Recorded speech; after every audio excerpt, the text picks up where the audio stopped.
Hello, and welcome to Book Smell. I'm truly glad you're here. Let's just take a second to leave the busyness of the day behind. Whether you're looking for a moment of calm or a spark of inspiration, you've come to the right place. Get comfortable, and let's begin.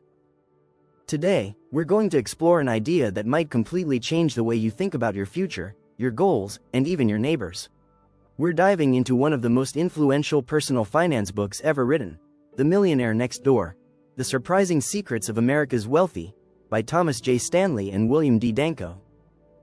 Now, if you've never read it, I want you to picture what comes to mind when you hear the word millionaire. What do you see? Maybe it's a sprawling mansion, a fleet of luxury cars, a life splashed across social media featuring exotic vacations and designer everything. It's loud, it's glamorous, it's what we're taught that success and wealth are supposed to look like. But what if that picture is almost entirely wrong? What if the reality of true, lasting wealth is the exact opposite? This book is the result of over 2 decades of rigorous research. The authors didn't just make assumptions, they went out and studied thousands of high net worth individuals across America. And their findings were shocking.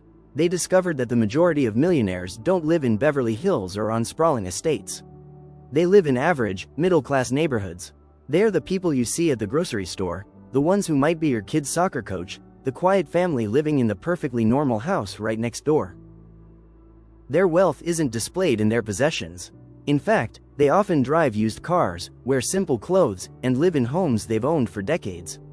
Their wealth is invisible. It's a quiet, powerful form of security and freedom. To really understand how this works, and to absorb the powerful lessons of this book, I'm not just going to list facts for you. Instead, I'm going to tell you a story. It's a story about 2 brothers, Alex and Ben, whose lives took very different paths. Through their journey, we'll uncover the 7 key habits that separate the truly wealthy from those who just look the part. This isn't about complex investment strategies, it's about a mindset, a way of living that is surprisingly accessible. So, settle in, let's begin. 2 brothers, Alex and Ben, can be considered. From the outside, Alex was viewed as the successful one. A high-income career was pursued by him, and a life of visible luxury was maintained. A large home was purchased in a prestigious neighborhood, and an expensive European car was driven. Success was displayed for all to see. Ben, the younger brother, was often overlooked. His career as an electrician was seen as ordinary. A comfortable but simple home was lived in by his family, and a reliable, used truck was driven. A quiet, unassuming life was led. The difference between the brothers was revealed during a meeting with a family lawyer, Ms. Gable, after their father's passing. Their financial situations were reviewed by her. Alex was informed that despite his high income, he was what researchers call an underaccumulator of wealth, UAW. Money was earned by him, but it was also spent just as quickly. A high social status was prioritized over genuine financial security. His actual net worth was found to be far lower than expected. Then, Ben's finances were examined. A surprising discovery was made. Ben was identified as a prodigious accumulator of wealth, PA. A substantial net worth had been built by him, many times greater than what was predicted for his income. The title of The Millionaire Next Door was, in fact, earned by him. How was this possible? The simple wealth formula from the book was explained by Ms. Gable. Expected net worth equals age times annual income divided by 10. For Alex, a net worth of $1.5 million was expected, but only $400,000 was accumulated. For Ben, a net worth of about $423,000 was expected, but over $1.6 million was accumulated. The core message was understood. Wealth is not what is earned, but what is accumulated. The 7 key habits that were followed by Ben, and by millions like him, were then outlined. 1. They spend a lot less than they make. This is the biggest rule. It's not about being cheap, it's about being smart with money. They make a plan for their money, a budget, and they stick to it. They see saving money not as missing out on fun, but as buying their future freedom. Every dollar they don't spend today is a dollar that can work for them tomorrow, giving them choices and security later in life. 2. They are very careful about where their time, energy, and money goes. They think of their money like a seed. Instead of spending the seed right away, they plant it so it can grow into more seeds. They would rather put money into something that will make them more money in the future. like a retirement fund or their business, then spend it on a fancy car or expensive clothes that lose value. They ask, will this thing I'm buying help me build a better future, or will it just be gone? 3. They care more about being financially free than looking rich. Their main goal isn't to impress other people. It's to have peace of mind. They would rather know their bills are paid and their family is secure than have neighbors envy their new boat. They understand that looking successful can be very expensive, and that true success is the quiet confidence of knowing you don't owe anyone anything. 4. They usually didn't get a lot of money from their parents. Most of them had to make their own way in the world. Their parents didn't give them large allowances or pay all their bills as adults. Because they had to rely on themselves, they learned how to be responsible with money from a young age. This built strong habits of discipline and self-reliance.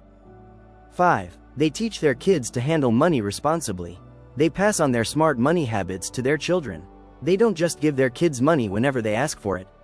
Instead, they teach them how to earn it, save it, and spend it wisely. They want their kids to be able to stand on their own 2 feet, breaking the cycle where kids always depend on their parents for financial help. 6. They are good at finding a need and filling it. They often build their wealth by being really good at one specific thing that people need. It might not be a glamorous job. Think of a reliable plumber, a great accountant, or someone who owns a small but essential manufacturing company. They find a stable, necessary service or product, become the best at it, and build a solid business that brings in steady, reliable income.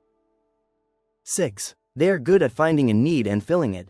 They often build their wealth by being really good at one specific thing that people need. It might not be a glamorous job. Think of a reliable plumber, a great accountant, or someone who owns a small but essential manufacturing company. They find a stable, necessary service or product, become the best at it, and build a solid business that brings in steady, reliable income. 7. They pick a job that lets them live a peaceful life. They choose careers that don't force them to spend a lot of money to fit in. They might avoid high-pressure jobs in fancy offices where everyone feels they need to wear designer suits and drive expensive cars. Instead, they pick work they enjoy that doesn't come with huge costs or stress. This allows them to live comfortably on less and save the rest, without feeling pressured to keep up with a flashy lifestyle. A life of quiet discipline was chosen by Ben. A life of visible spending was chosen by Alex. In the end, true wealth was built by the brother who was focused on substance, not show. And so, the story of Alex and Ben comes to a close. But the real question it leaves us with is, which path resonates more with your own life?